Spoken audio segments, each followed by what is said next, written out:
안녕하세요. 40대 후반의 남자입니다. 결혼해서 자식들 키우면서 일을 열심히 하는 가장이기도 하고요. 요즘 썰밤의 사연을 들으며 실컷 웃기도 하고 많이 울기도 했어요. 그리고 저의 과거가 뜨문뜨문 떠오르기도 했답니다. 20년 전 제가 겪었던 황당하고 영화 같은 사연을 적어내려가 보겠습니다. 고등학교를 졸업하고 대학을 진학하지 않고 사법고시를 준비했어요. 일찍부터 성공하고 싶었고 공부머리도 있어서 열심히 준비했답니다. 그런데 사법고시가 보통 어려운 게 아니라서 매년 낙방하다가 6년 만에 겨우 합격했습니다. 아버지가 국가유공자여서 군 면제였기 때문에 중간에 공백이 없어 20대에 검사가 되었답니다. 2년 동안 검찰청에서 일하고 돈을 많이 벌고 싶었던 저는 사직을 하고 변호사로 개업을 했어요. 법원 앞에 작은 사무실을 하나 얻어서 민사사건을 주력으로 일했답니다. 변호사로 일하니 벌이가 훨씬 좋아져서 능력에 비해 많은 돈을 벌었답니다. 부모님께 집도 해드리고 차도 사드리면서 물질적인 효도를 했고 저도 집을 장만하고 비싼 외제차도 한 대 샀어요. 주변에서 1등 신랑감이라고 선을 여러 번 봤는데 이상하게 마음에 드는 여자가 없어서 인연으로 연결되지 않았습니다. 제가 공부만 해서 그런지 여자를 볼 줄 모르는 건지 만나는 여자마다 단점만 부각되어 보였어요. 그러다 기괴한 의뢰를 받았어요. 변호사 사무실에 예쁜 아가씨가 찾아왔는데 부모님을 고소하고 싶다고 하더군요. 변호사님, 저는 고아원에서 자란 고아 출신이에요. 작년에 친부모라는 사람들이 찾아왔고 돈을 빌려줬어요. 고아 출신인데 부모님이 이제야 찾아왔고 돈을 빌려줬다고요? 돈을 갚지 않아서 고소하고 싶다는 건가요? 그게 알고 보니까 제 부모라고 나타난 사람들이 가짜였어요. 저를 이용해서 돈만 뜯어갔어요. 돈만 받고 연락을 끊어버렸다고요. 제가 순진하게 친부모를 찾았다고 확신을 해서 이런 일이 생겼네요. 여자는 어리숙한 면이 있는지 가짜 부모에게 사기를 당했다고 말했습니다. 그럼 처음에 부모님이라고 왜 믿게 된 거죠? 어릴 적 사진을 보여줬어요. 가짜 부모와 제가 찍은 사진이요. 저와 많이 닮아서 믿었어요. 근데 가짜였던 것 같아요. 돈을 뜯어내려고 고아인 저한테 접근한 거예요. 사기꾼이면 형사고소를 하셔야죠. 물론 민사소송도 같이 진행할 수 있습니다. 얼른 신고부터 하시죠. 여자를 도와주려고 친분이 있는 형사한테 사건을 알려줬습니다. 걱정하지 말라고 집에 가서 기다리면 연락을 주겠다고 했습니다. 곧 경찰 조사가 들어갔는데 여자의 가짜 부모를 조사하게 되었답니다. 부모는 진짜 부모가 맞다고 끝까지 주장을 했고 친자 검사까지 해보자고 하더군요. 또 자기들의 딸에게 사기를 친 게 아니라 잠시 돈을 빌린 거라고 답했습니다. 그래서 친자 검사를 맡겼는데 여자의 가짜 부모는 친부모가 맞았습니다. 고아원에 버렸다가 이제 와서 돈을 뜯어내려고 다시 찾은 거였죠. 그래도 고소는 가능하니 여자에게 일러줬습니다. 친자라고 해도 호적상 남남이니 얼마든지 고소 가능합니다. 빌려준 돈 돌려받으셔야죠. 그리고 형사처벌도 받게 해줄 수 있습니다. 제 친부모가 맞다잖아요. 난 사기꾼인 줄 알았는데 진짜 부모였어요. 너무 허무해요. 김성경 씨, 당신은 피해자입니다. 사기꾼들을 동정할 필요는 없어요. 됐어요. 그래도 날 낳아준 사람들이라는데 그냥 줬다고 생각하고 말죠. 이젠 완전히 부모를 그리워할 일이 없어요. 평생 원망하면서 살아도 하늘이 저를 벌하지 않을 거예요. 성경 씨는 고소를 취하했고 친부모를 다시는 만나지 않겠다고 했습니다. 불쌍하고 안타까워 보여서 도와주고 싶은 마음이 생겨 지금 어떻게 지내는지 물었습니다. 성경 씨, 지금 무슨 일 하세요? 혹시 도움이 필요하시면 그냥 알바하고 있어요. 혼자 자취방에서 지내고 있고요. 스스로 일해서 살 수 있으니 도움은 필요 없습니다. 저는 선경 씨의 의사를 존중해 주어 그냥 돌려보냈습니다. 그런데 자꾸 머릿속에서 선경 씨가 생각났어요. 동정심 때문에 이런 건가 싶었는데 어느 순간부터 가슴이 심하게 떨리고 그녀가 보고 싶었습니다. 말로 형용할 수 없는 감정들이 마구마구 샘솟아서 본능적으로 선경 씨에게 연락을 하고 찾아갔어요. 반갑게 만나준 선경 씨와 식사도 하고 커피도 마시고 영화도 보고 산책도 했죠. 같이 시간을 보내니 그렇게 행복하더라고요.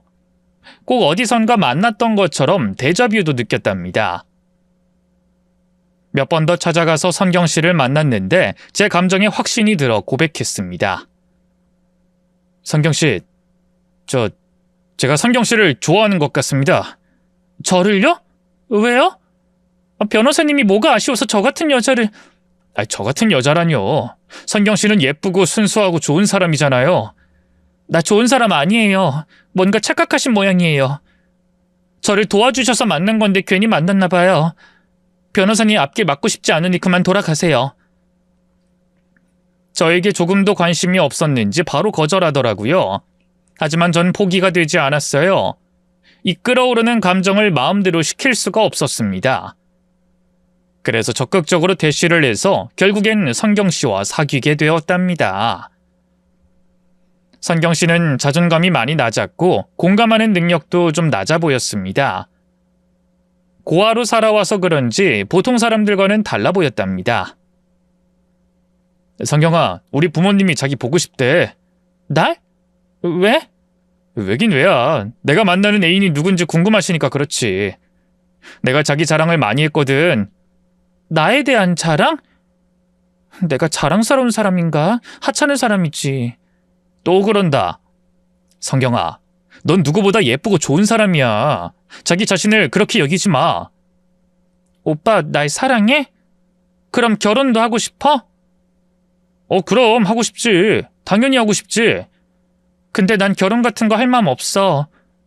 오빠가 날 너무 깊이 좋아하면 곤란하니까 우리 헤어지자.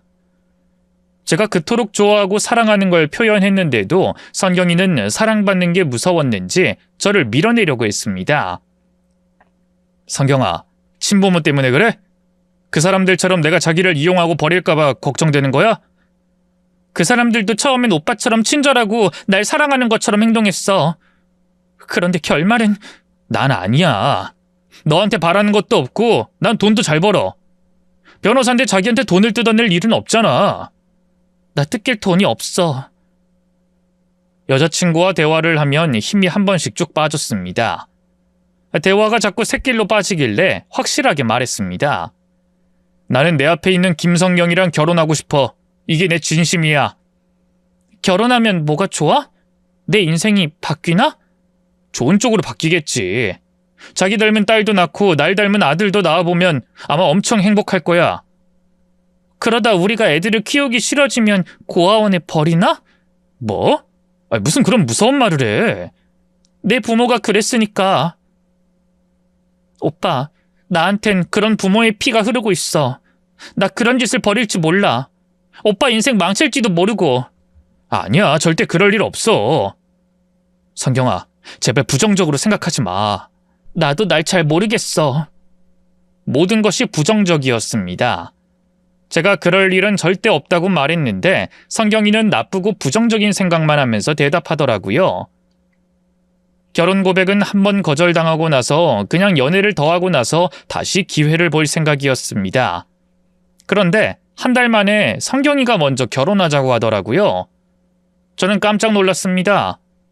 오빠, 우리 결혼하자. 결혼? 갑자기 마음이 바뀐 이유가 뭐야? 오빠가 하고 싶다며 한번 해보자. 그리고 아이도 낳고 길러보자. 나도 엄마가 해보고 싶어. 오빠를 의지하고 살면 살만할 것 같아. 내 인생은 오빠 말곤 죄다 쓰레기통 같아. 그러니까 오빠가 날 책임져줘. 진심이지? 근데 가볍게 생각하면 안 돼. 중간에 포기하면 안 된다고. 알았으니까 해보자. 대신 조건이 있어. 결혼식은 하지 말자. 난 부를 사람도 없고 사람 많은 예식장에 가기 싫으니까. 그리고 혼인신고도 바로 하지 말고 나중에 하자. 결혼식이랑 혼인신고를 안 하면 그냥 동거하는 거 아닌가? 혼인신고는 하면 안 돼? 나중에 하자고. 일단 같이 살면서 나를 개조하고 싶어. 나 이상한 거 알지? 공감 능력도 떨어지고 대화를 하면 답답하고 헛소리만 하잖아. 제대로 개조가 되고 나서 진짜 나를 알게 된다면 그때 정식으로 혼인신고도 하고 아이도 갖자. 성경이는 자신을 객관적으로 잘 알고 있더라고요. 말하는 게 보통 사람들과 다르다는 것도 알고 자기한테 좀 문제가 있다는 것도 말이죠. 그녀가 자신을 고치도록 노력하겠다고 했고 결혼도 하겠다고 하니 거절할 이유가 없어 함께 살아보기로 결정을 내렸습니다. 성경아, 너도 날 사랑하는 거 맞지? 이 세상에서 날 사랑해준 사람은 오빠가 유일해. 그런 사람을 사랑하지 않을 이유가 있나? 나도 오빠를 사랑해. 그래, 그거면 됐어. 우리 결혼하자. 예쁘게 잘 살아보자. 그렇게 선경이와 결혼식이나 혼인신고를 하지 않고 제가 살던 집을 신혼집으로 꾸며서 살기 시작했습니다. 저희 부모님은 제가 좋아하는 여자면 무조건 좋다고 하셔서 선경이가 고아든 알바생이든 상관하지 않았어요. 그 부분은 참 감사한 일이었죠. 저와 선경이는 불같은 신혼생활을 보냈고 누구보다 서로를 아끼는 존재가 되었답니다. 성경아, 이제 알바 그만하고 오빠가 주는 생활비로 편하게 지내. 왜? 오빠가 번 돈은 오빠 돈이잖아. 난 내가 알아서 벌 테니까 신경 쓰지 마. 참, 이걸 좋은 거라고 해야 하나? 다른 여자 같았으면 변호사 남편 뒀다고 일도 때려치우고 사치를 부릴 텐데 우리 여보는 그런 게 하나도 없네. 여자가 남자 능력에 기대서 사는 게 좋은 건가? 아무튼 난 내가 벌어서 쓰는 게 좋아. 괜히 나한테 편하게 지내라 이래라 저래라 하면서 길들일 생각하지 마. 난 누군가의 소유물이 아니니까. 그럼 당연히 소유물이 아니지. 여보, 괜히 오해하고 그러지 마. 아내는 결혼하고 행복을 많이 느끼는 것 같았는데 늘 혼자서 해결해야 한다는 생각을 가지고 있었습니다. 저희 부모님은 아내를 예뻐하려고 가까워지려고 시도했는데 늘 아내가 거리를 뒀습니다. 아버지가 여행을 계획하고 온 식구가 같이 가는 게 어떻겠냐고 제안하셨습니다. 세아가, 우리 같이 여행을 가보는 게 어떻겠니? 여행이요? 신혼여행 다녀와서 괜찮은데요. 아가, 우리랑 같이 넷이서 여행을 하자고. 우리가 더 친해지고 가까워질 수 있는 기회라고 생각하고 떠나보는 게 어떻겠니? 여행 가서 무슨 짓 하려고요? 혹시 저를 버리고 돌아오려는 계획 아니에요? 뭐? 아가 그럴 리가 있겠냐? 우린 가족인데 어떻게 그런 말을 하니? 아내는 말실수를 한 걸 아는 눈치였고 바로 사과를 했습니다. 죄송해요, 아버님. 제가 아직도 겁이 많은가 봐요. 누군가에게 버림당하는 게 두려워서요. 가엾기도 해라. 아가, 여기서 널 버릴 사람은 아무도 없다. 우린 널 지켜줄 부모고 네 옆에 있는 우리 아들은 너의 배필이다. 평생 동반자라고. 네, 제가 마음을 열지 못하고 실수를 했어요. 죄송해요. 에휴, 딱한 것. 천천히 마음 열거라. 잘못한 거 없으니 너무 움츠려들지 말고. 1년이 지났는데도 아직 아내는 큰 변화가 없었습니다.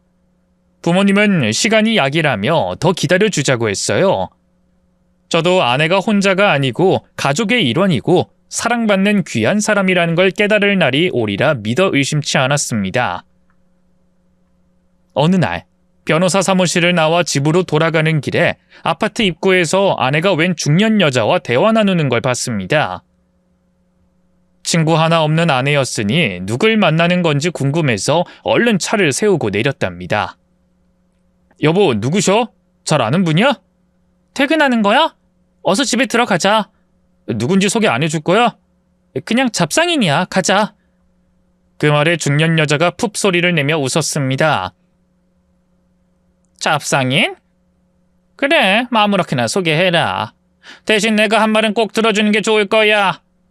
아내는 무표정한 얼굴로 가만히 있었고 저는 무슨 일인지 알고 싶어 중년 여자에게 물었습니다. 저기 아주머니 누구시죠?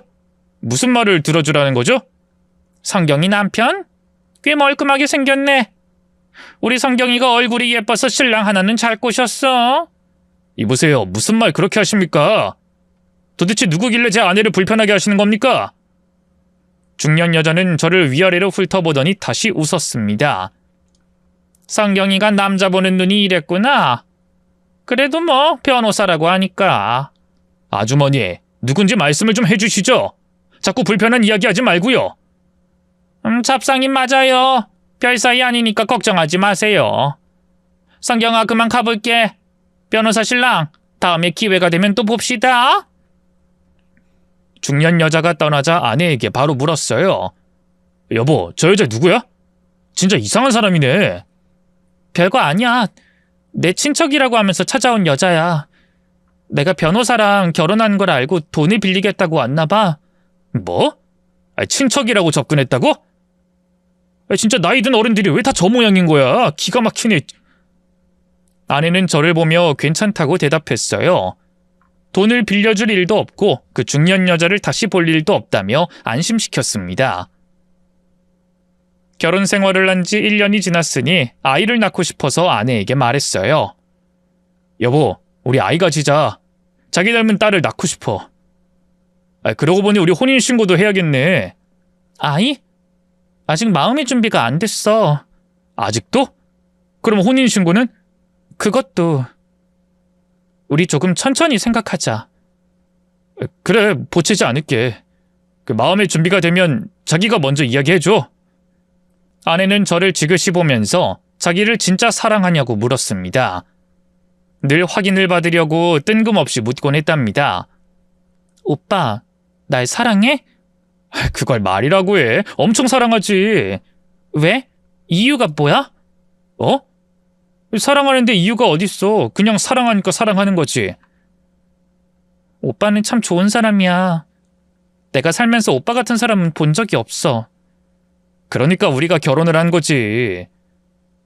성경아, 100번을 물어도 내 대답은 똑같아. 알겠니? 고마워, 날 사랑해줘서. 오빠, 무슨 일이 있어도 날 버리지 않을 거지? 그런 말이 어딨어. 내가 당신을 왜 버려. 우린 평생 함께 사는 거야. 알겠지? 오빠 말 들으니까 안심된다. 중년 여자가 다녀가고 보름 뒤에 이번엔 저보다 좀 나이가 많은 남자가 아내를 만나는 걸 목격했습니다. 이번에도 누군지 궁금해서 바로 달려가서 아내와 남자를 보고 인사를 했어요. 여보, 나 퇴근했어. 이 남자분은 누구야? 그냥 아는 사람. 그냥 아는 사람? 남자를 쳐다봤더니 활짝 웃더군요. 아, 그 변호사 남편이구나. 반가워요. 나 성경이 오빠예요. 오빠요? 성경이한테 오빠가 있다는 건 처음 듣는데요. 아, 고아원에서 같이 자란 오빠입니다. 우린 친남매처럼 자랐어요. 성경이를 오래 찾아다녔는데 오늘에서야 찾았습니다.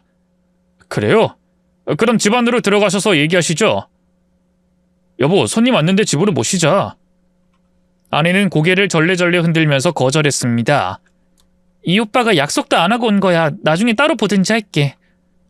고아원 오빠는 머스키하며 손을 흔들더군요. 내가 괜히 찾아왔나 봐요. 우리 성경이 좀 잘 부탁드립니다. 다음에 다시 올게요. 네, 그럼 다음에 뵙죠. 그가 돌아서기 전 의미심장한 말을 하더군요. 저기 근데 말입니다. 성경이에 대해 얼마나 아세요? 그 질문에 성경이가 버럭했습니다. 오빠 그만해. 괜히 남편한테 이상한 소리 하지 말고 그만 가봐. 알았다, 성경아. 이 오빠가 널 힘들게 찾았으니 또 연락 끊고 그러지 마라. 그럼 오빠가 많이 슬플 것 같거든. 알았으니까 가봐. 변호사 형씨, 이만 가볼게요. 다음에 또 볼 일 있을진 모르겠지만 만약 기회가 된다면 또 봅시다. 자세히 보니 고아원 오빠의 셔츠 안으로 문신이 보였어요. 뭔가 찝찝했습니다. 집으로 돌아가서 아내에게 어떻게 아는 사이냐고 다시 물었습니다. 고아원 오빠 맞아? 단순히 그런 사이야? 그럼 무슨 사이로 보였는데? 지금 날 의심하는 거야? 의심이 아니라 저 남자가 좀 수상하니까. 그리고 얼마 전에 온 중년 여자도 이상했고. 여보, 솔직하게 말해봐. 숨기는 거 있어? 숨기는 거? 오빠, 내가 다 말하면 오빤 다 이해해 줄 수 있어? 당연하지. 난 당신 남편이야. 이해 못할 일은 없다고. 그 오빠라는 사람 몸에 문신이 많은 것 같은데. 아내는 한숨을 길게 내쉬었고 무언가를 말하려다가 입을 다물었습니다. 여보, 뭔데 그래? 할 말 있으면 해봐. 아니야. 할 말 없어. 문신은 그냥 멋으로 한 거래. 오빠, 저녁 차려줄게. 밥 먹고 쉬자. 아내가 차려준 밥을 어색하게 먹고 텔레비전을 같이 보다가 곧 잠이 들었습니다. 별일 아니겠지 생각하려고 애를 쓰며 지냈는데 사흘 뒤에 고아원 오빠가 아파트 입구에서 얼쩡거리는 게 보였습니다. 혼자서 전화통화를 하며 담배를 물고 있더군요. 가까이 다가가서 뭐하는 짓이냐고 물었습니다. 이봐요, 여기서 뭐하는 겁니까? 아이고, 변호사 형씨 또 만나게 됐네. 이거 반갑습니다. 제 아내 만나러 온 겁니까? 그럼 들어오시죠. 집 안에 들어가서 이야기하자고요. 아닙니다. 전 다른 친구가 이 아파트에 살아서 들른 거예요. 신경 쓰지 마세요. 아무리 봐도 수상하니 그냥 넘어가지 않기로 했습니다. 이봐요, 당신 뭐하는 사람이에요? 제 아내한테 무슨 볼일로 이러시는 겁니까? 네? 아니, 그냥 친구 보러 왔다니까요. 성경이한테 볼 일이 있는 건 아니에요. 집에 들어가시면 저 봤다고 말씀 좀 전해주시겠어요? 안 부르다가 말입니다. 당신 뭐야? 뭐하는 사람이야? 거짓말하고 내 집 앞에서 기웃거리는 이유가 뭐야? 제가 반말로 화를 내자 그 남자의 표정이 굳어지더군요. 형씨, 말 조심합시다. 깡패 같은 니놈이 내 아내한테 무슨 볼 일이 있어서 온 거냐고? 난 아무 짓도 안 했습니다. 형씨, 그만 가볼게요. 안부나 전해주세요. 그냥 가지 말고 말을 해! 뭐하는 놈이냐고! 이 형씨가 자꾸 신경을 건드리네. 이봐, 형씨, 그러다 다쳐. 당신 아내에 대해 아는 게 없는 것 같은데 괜히 내가 입 열어서 긁어 부스럼 만들긴 싫어. 또 직업이 변호사니까 건드려서 좋을 게 없지. 아무튼 그만 까불어. 나 화나면 무서우니까 또 입 벌리지 마. 그놈은 실실 쪼기면서 아파트에서 나가버렸습니다. 집으로 서둘러 들어가 아내에게 화를 냈어요. 도대체 저 깡패 같은 놈은 뭐하는 인간이야? 당신 남 몰래 무슨 짓 한 거야? 뭐? 고아원 오빠가 왔었어? 그래, 담배 물고 기웃거리고 있더라. 당신 그놈에 대해 할 말 없어? 아내는 무표정한 얼굴로 대답했습니다. 응, 없어. 오빠, 아무 일도 아니니까 조용히 넘어가자. 앞으로는 그 오빠가 찾아올 일 없을 거야. 성경아, 무슨 일인지 말을 하면 내가 도와주겠다고. 책임져 줄 테니까 말 좀 해. 아무 일 아니야, 오빠. 걱정시켜서 미안. 우리 맛있는 밥 먹자. 오빠 주려고 삼계탕 끓이고 있었어. 어서 앉아. 아내는 그놈의 정체를 끝까지 밝히지 않았습니다. 저녁에 먹는 둥 마는 둥 대충 식사를 하고 사무실에서 가져온 일을 하다 늦게 잠들었습니다. 이튿날 아침에 일어났는데 침대에 아내가 보이지 않았어요.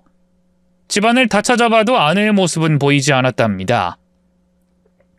신발장을 보니 아내의 구두와 운동화가 모두 사라졌길래 안방을 다시 들어가 장롱문을 열어봤어요. 제가 잠든 사이에 짐을 싸서 도망 나간 것 같았습니다.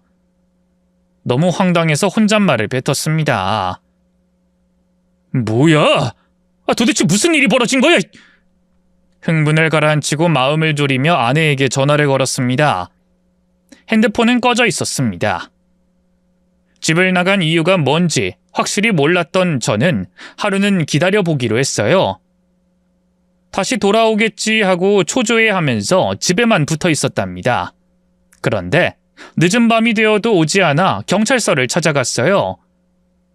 가출 신고를 하고 꼭 좀 찾아달라고 신신당부를 하고 돌아왔답니다.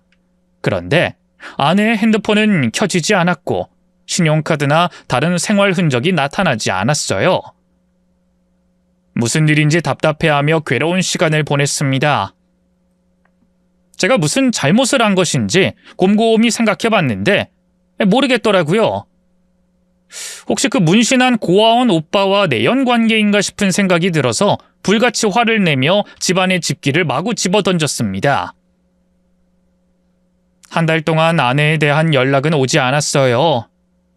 경찰은 가출인이니 좀 더 기다려보라고 하더군요.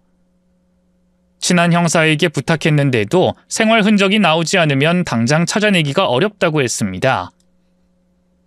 아내가 가출하고 밥도 제대로 먹지 못하고 잠을 제대로 못 잔 저는 변호사 사무실에 나가서 일을 제대로 수행하지 못했어요. 재판에서 말을 더듬거리기도 했고 증거를 빠뜨리고 가서 패소까지 했답니다. 의뢰인에게도 손해를 끼치니 아내가 미워지더라고요.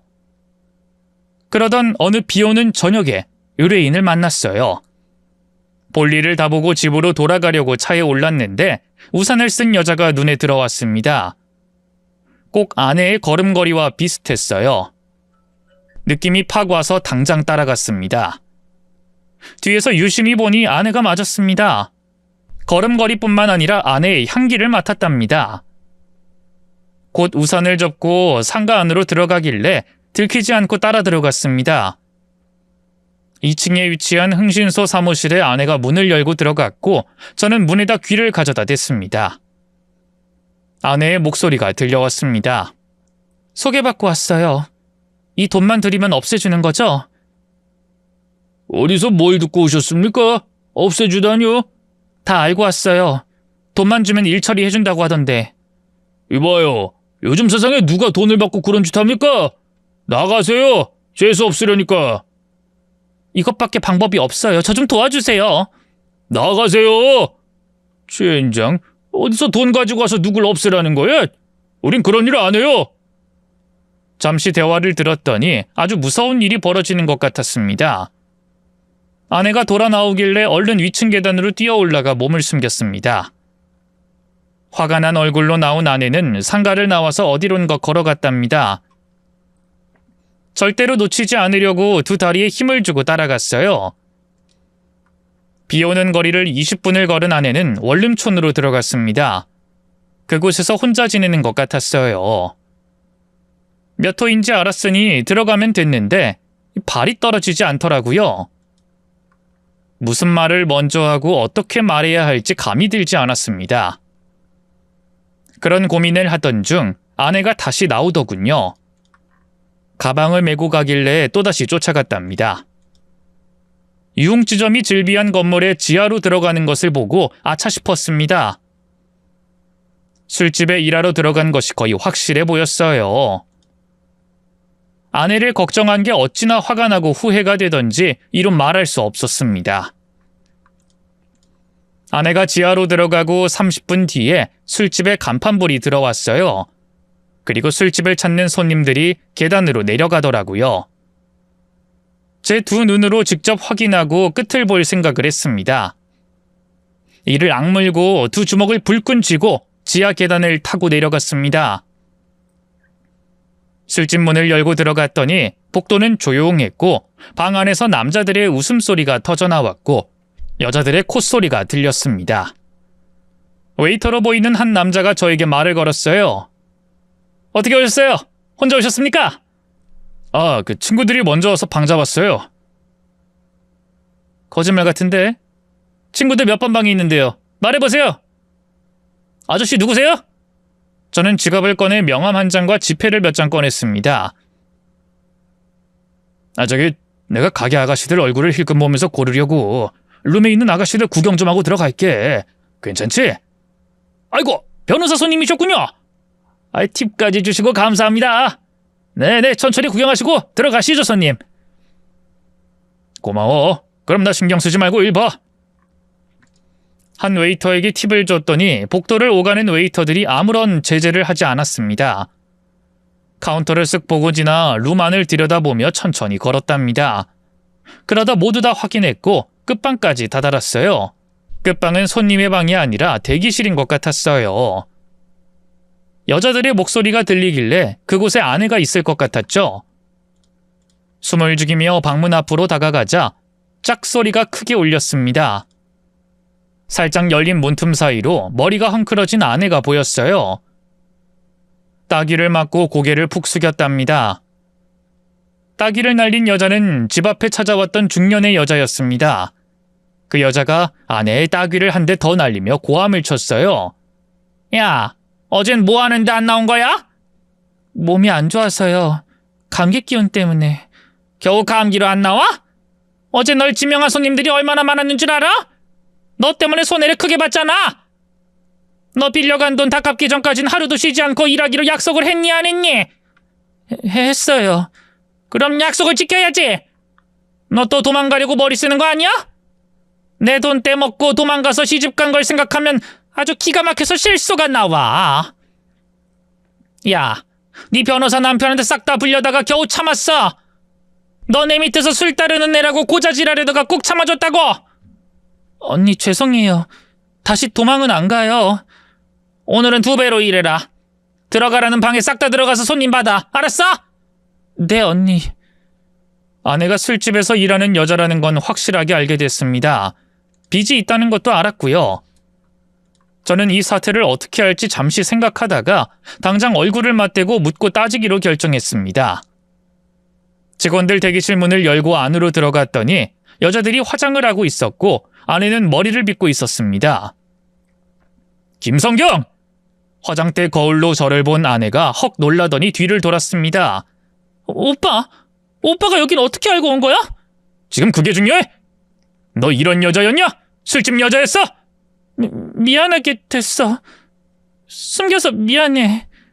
나에게 한마디 말 없이 집을 나가서 연락 끊으면 다 끝인 줄 알았어? 너 날 가지고 논 거냐? 아내에게 소리쳤더니 중년 여자가 다가왔어요. 변호사 남편이네? 제주도 좋네. 어떻게 성경을 찾은 거야? 설마 성경이 빚을 대신 갚아주려고? No, 그건 안 돼. 성경이 우리 가게 에이스라서 당신한테 못 돌려줘. 그러거나 말거나 난 성경이랑 대화를 해야겠어. 하나부터 10까지 듣고 끝을 내야겠으니까 비켜! 김성경 따라 나와! 아내의 손목을 잡고 나가려고 했더니 이번엔 고아원 오빠라는 놈이 나타나 제 앞을 가로막더군요. 어이 형씨, 변호사 양반이 여기까지 어인일로 행차하셨습니까? 우리 성경이 보러 왔어요? 당신은 그때 고아원 오빠라고 하지 않았나? 여기서 같이 일하는 거야? 아하, 형씨가 말이 짧네. 어이, 성경이 내버려둬. 걘 우리 가게 에이스라서 자리를 비우면 안 되거든. 그리고 뭔가 착각한 모양인데 성경인 당신 마누라 아니야. 이 기집애가 잠시 바람을 쐬러 나가서 스친 인연이라 생각하고 그만 놔줘. 이봐 형씨, 성경인 옛날부터 내 여자였어. 내가 기둥서방이라고. 이제 이해가 됐어?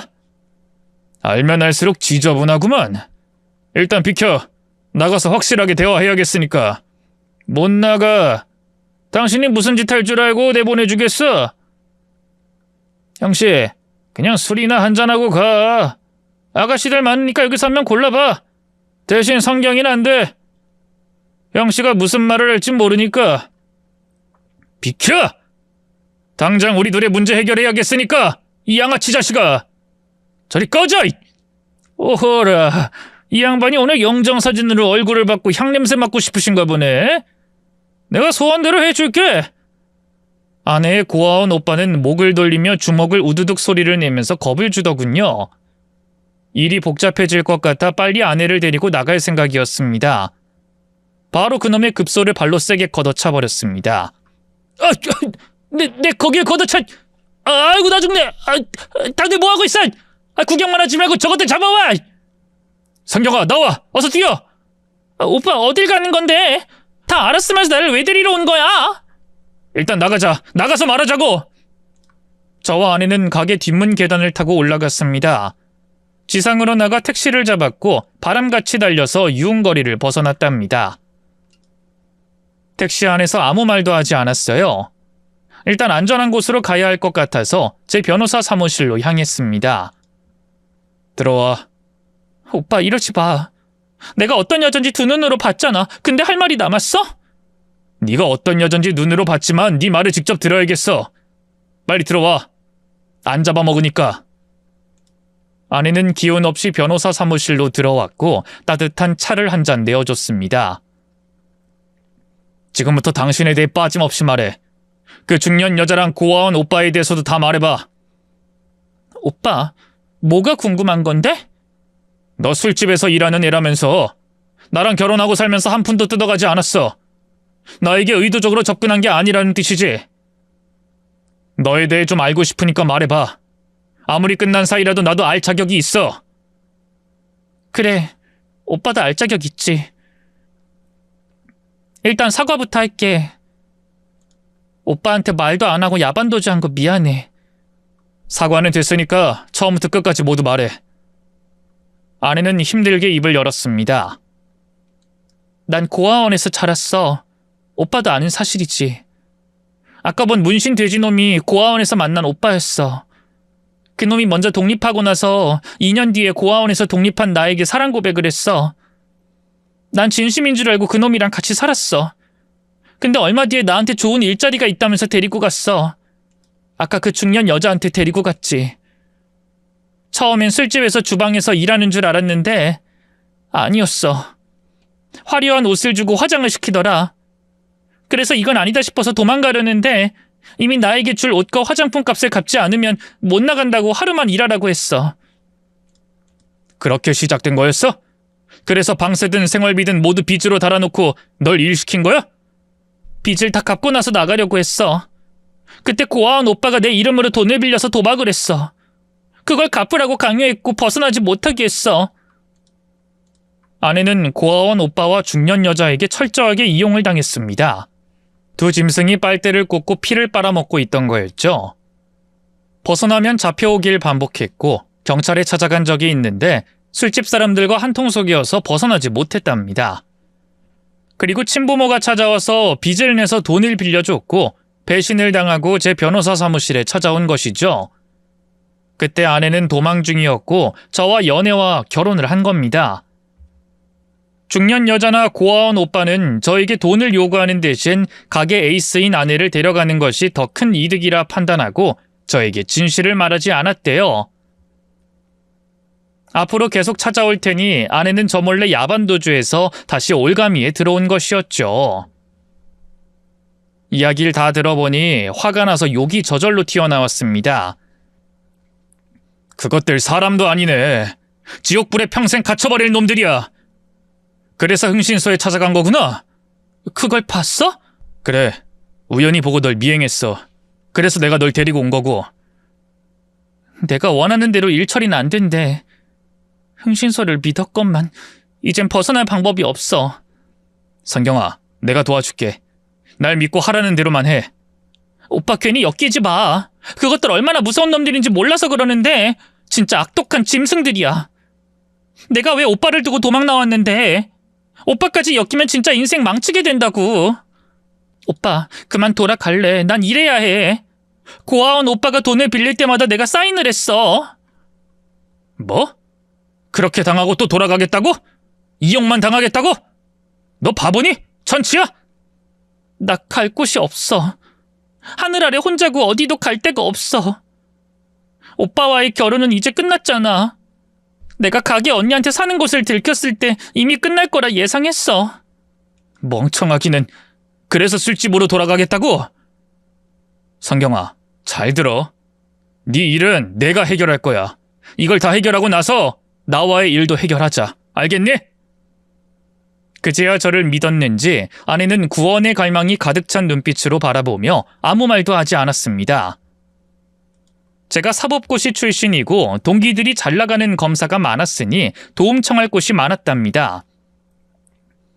그중 강력계 독종검사인 동기에게 술집에 대해 말해줬어요. 친구는 영장 없이 검문으로 족칠 수 있겠다며 저와 형사들을 데리고 술집으로 찾아갔습니다.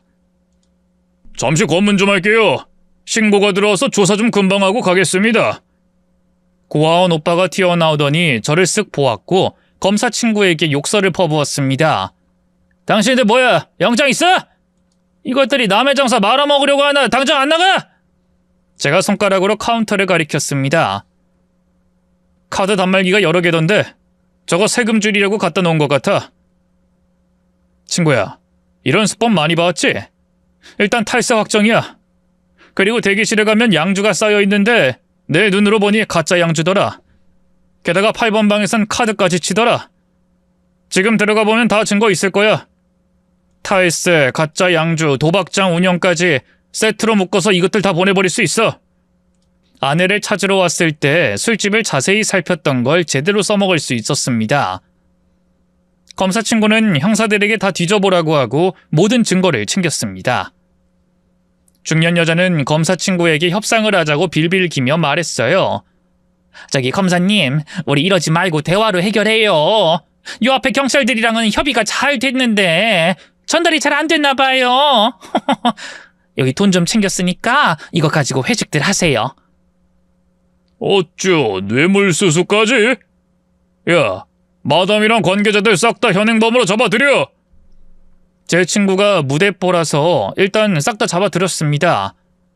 그리고 카드 단말기를 조사했더니 탈세가 맞았고 8번 방에는 도박하려고 현금 대신 칩을 쓰던 것까지 싹 다 걸렸답니다. 가짜 양주도 모두 압수해서 혐의를 인정했어요. 고아원 오빠라는 놈은 저를 노려보더니 분개했습니다. 형씨, 변호사 양반! 우리 이렇게 물먹여도 되는 거야? 그깟 계집 하나 때문에 이 난리를 쳐? 그런다고 선경이가 네 여자가 될 것 같아? 난 범죄자들을 고발한 것뿐이야. 니들이 한 짓을 종합해보면 감옥에 좀 오래 살아야 할 것 같네. 니들은 망했어. 나중에 출소하면 그 기집애 다시 찾아낼 거야. 그래서 술집 차리고 똑같이 우려먹을 거라고! 이봐, 내 동기 중에는 검사만 있는 게 아니야. 판사도 있어. 그리고 교도소 방도 내가 원하는 곳으로 넣어줄 수 있어. 지금 협박하는 거야? 선경이 때문에? 그래. 선경이 이제 괴롭히지 마. 내가 끝까지 니들 추적하고 감시할 테니까. 다시는 유흥바닥에 발도 붙이지 마라. 웃기고 있네. 변호사 따위가 우릴 어떻게 할 수 있을 것 같아? 우리도 비싼 변호사 선임해서 니들이 영장 없이 뒤져서 사람 잡아왔다고 할 거야. 빠져나가는 걸 보여줄 테니 각오 단단히 해라. 김성경 잡히면 가만 안 둘 거고 네 놈도 절대로 멀쩡하게 놔두지 않을 거야. 그 말에 검사 친구가 머리통을 후려갈겼습니다. 이 자식이 어디 내 친구한테 겁을 주는 거야? 야, 니들 진술서에 똑바로 적어. 거짓말 썼다 아장날 줄 알아. 중년 여자와 고아원 오빠는 변호사를 선임했지만 실형을 피할 수는 없었습니다. 두 잡것을 끝장내버리고 안전한 곳에 보낸 아내를 찾아갔습니다. 성경아, 나왔다. 다 끝났어. 오빠, 그것들 다 잡아 넣은 거야? 그래, 내가 해결했어. 네가 그렇게 끔찍해 하던 인간들 더는 너를 괴롭히지 못할 거야. 이렇게까지 해주는 이유가 뭐야? 날 사랑해서? 사랑이라는 단어를 들으니 민망하고 당황스러운 웃음이 나오더군요. 글쎄, 이게 사랑인가? 동정이나 연민일까? 나도 잘 모르겠다. 오빠 고마워. 아무튼 오빠 덕분에 지옥에서 벗어났어. 우리 다시 오빠 집으로 들어가자. 내가 앞으로 잘할게. 아니, 그러진 못할 것 같아. 우리 인연은 여기까지야. 오빠 날 사랑한다고 했잖아. 나도 오빠를 사랑해. 그러니까 다시 시작할 수 있다고. 아니, 넌 날 사랑하지 않아. 나도 이젠 널 사랑하지 않는 것 같아. 내가 술집에서 일한 것 때문이구나. 그렇지. 그것도 이유 중 하나겠지.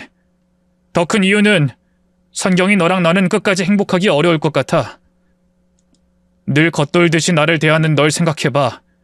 날 의지하려는 대상으로 좋아한 거지 남자로 사랑한 건 아니잖아. 맞지? 이제부터 사랑하면 되잖아. 오빠 나 잘할 수 있어. 이젠 성격도 다 뜯어 고칠게. 근심이 사라졌으니까 다 해낼 수 있다고. 아니야. 네가 진정으로 원하는 곳에 가서 살아. 그게 서로를 위해서 좋을 거야. 아내는 더는 다시 시작하자는 말을 하지 않았습니다. 아내를 도와 개명과 주민등록번호 변경을 해줬어요. 새로운 이름으로 새롭게 출발하라고 주민등록증을 건네줬습니다. 이제 김성경이 아니라 김희진이야. 주민등록번호도 바꿨고. 주민등록번호까지 바꿀 수가 있구나. 올해부터 시행됐어. 이젠 널 찾는 게 쉽지 않을 거야. 성경아, 아니 희진아, 가서 잘 살아. 고마워 오빠. 도와줘서 고맙고 잠시였지만 같이 살아줘서 고마워. 오빠랑 살 때가 제일 행복했어. 이젠 더한 행복들이 널 기다리고 있어. 앞으로는 아프지 말고 어두운 곳에 가지 말고 늘 환한 곳에서 웃으면서 살아. 오빠 못 잊을 거야. 고마워. 가서 잘 살아. 다시는 어두운 곳에 발들이지 말고 평생 밝은 곳에서 꼭 살아. 아내는 저에게 안겨 한참을 울었습니다. 그리고 지방으로 떠난 아내는 평범하게 작은 회사를 다녔어요. 제가 방을 마련해 줬는데 몇 달 뒤에 고스란히 돈을 갚았답니다. 아내와 이별하고 나니 아주 길고 긴 영화를 본 기분이었습니다. 그때가 2005년이었고 제 나이는 30이 되기 직전이었어요. 다시 여자를 만나서 가정을 꾸려도 늦지 않는 시기였습니다. 부모님은 제가 전처와 이별한 사연을 듣고 안타까워하셨고 도와줘서 잘했다고 하셨어요. 그리고 새로운 여자는 베일에 쌓인 사람 말고 투명하고 평범한 사람이었으면 좋겠다고 말씀하셨답니다. 저 또한 느낀 게 많았으니 신원도 확실하고 과거가 있는 여자는 피하기로 했어요. 그래서 다시 만난 여자는 같은 변호사였습니다. 연애를 시작했고 2년 뒤에 재혼을 하게 되었답니다. 이듬해 아들을 낳았고 3년 뒤에 딸도 낳았어요. 내 식구의 가장으로서 아주 열심히 살았답니다. 그리고 애들이 좀 컸을 때 지방의 한 펜션으로 여행을 갔어요. 아내와 저는 인꼬 부부라는 소문이 돌 정도로 사이가 좋아서 항상 손을 잡고 다녔습니다. 펜션에서 고기를 굽고 있는데 펜션 사장님과 아내분이 나와서 김치와 집기를 빌려주셨어요. 그런데 사장님의 아내를 보고 잠시 놀랐습니다. 전처였거든요. 그동안 양지로 나와서 잘 지내고 있는 건 알고 있었는데 결혼한 건 몰랐어요. 눈을 마주치자 둘 다 시선을 피했답니다. 제 아내와 펜션 사장님이 자리를 비우자 전처가 말했습니다. 가족이 엄청 화목해 보이네요. 애들도 너무 예쁘고요. 저는 어색한 미소를 지으며 대답했습니다. 고맙습니다. 사모님도 아이 낳으시면 되죠. 네, 지금 임신 중이에요. 내년에 엄마가 됩니다. 아, 그렇군요. 축하드려요. 저도 이젠 평범하게 잘 살고 있어요. 네, 그런 것 같네요. 보기 좋습니다. 변호사님 덕분이에요. 평생 감사하며 살게요. 그만 말씀하세요. 다 옛날 이야기잖아요. 10년도 넘지 않았습니까? 그래도 다시 만나면 꼭 말씀드리고 싶었어요. 이젠 오빠라고 부를 순 없으니 정중하게 인사는 드리고 싶어요. 감사합니다, 변호사님. 네, 그래요. 남편하고 나중에 태어날 아기와 행복하세요. 그렇게 전처와 우연한 만남과 대화는 끝이 났습니다. 현재는 전처와 헤어진 지 20년이 됐네요. 세월이 참 빠릅니다. 한여름밤의 꿈 같은 사연을 떠올리며 사연을 재밌게 적어봤네요.